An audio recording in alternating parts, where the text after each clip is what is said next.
சொந்தக்காரங்க கல்யாணத்துக்கு போனோம் ரெடியாவன்னு சொன்னா என்ன இங்க வந்து படுத்துட்டேன்? ஏமா சொந்தக்காரங்களை பார்க்க போறதுக்கு எவ்வளவு பிரச்சனை இருக்கு தெரியுமா?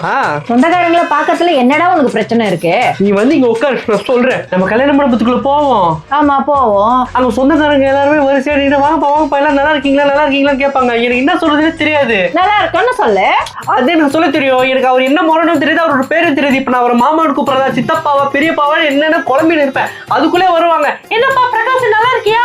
இப்ப நான் அவங்களை சித்தின்னு கூப்பிடுறதா அத்தன் கூப்பிடுறதா ஒரே கன்ஃபியூஷனா இருக்கும். சரி பொதுவா அவங்க வந்து அங்கிள் இல்ல ஆன்டின்னு சொல்லி கூப்பிடலாம். அப்புறம் ஆன்டி எப்படி இருக்கீங்க இல்ல அங்கிள் எப்படி இருக்கீங்கன்னு கேட்டா, என்னப்பா இவ்வளவு வருஷம் கழிச்சு பாக்குற ஒரு முறை கூட சொல்லி கூப்பிட மாட்டேன்னு சொல்லி என்ன முறை சொல்லி கூப்பிடுப்பான்னுவாங்க. ஐயோ இப்ப நான் அவரை மாமான்றதா சித்தப்பாவா என்னன்னு குழம்பி சரி ஏதோ ஒரு கூப்பிட்டுலான்ட்டு மாமா எப்படி இருக்கீங்கன்னு கை கொடுத்தா, ஏய் நான் உன் சித்தப்பா என்னன்னா மாமான்னு சொல்லி கூப்பிடுறேன்னு வாங்க. ஐயோ முறைய மாத்தி கூப்பிட்டேனே நான் கவலைப்பட்டு இருப்பேன்.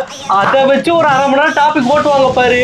பாட்டி தாத்தா சித்தப்பா மாமா கீமா எல்லாம் ஒன்னா சேர்த்து சேர்த்து அமுச்சு விட்டுருவாங்க. இதுக்காடா வரமாட்டேன்னு சொன்னேன். உனக்கு என்னம்மா, உனக்கு அவங்களோட முறைலாம் தெரியும். நீ போய் ஜாலியா அவங்க கிட்ட பேசின்னு இருப்ப. நான் அப்படியா? உனக்கு ஒரு ரகசியம் தெரியுமா? எனக்கும் அவங்க எல்லாம் என்ன முறை என்ன தெரியாது. நானே வாங்குங்க போங்குங்கன்னு சொல்லி மேட்ச் பண்ணிட்டு இருக்கேன் தெரியுமா?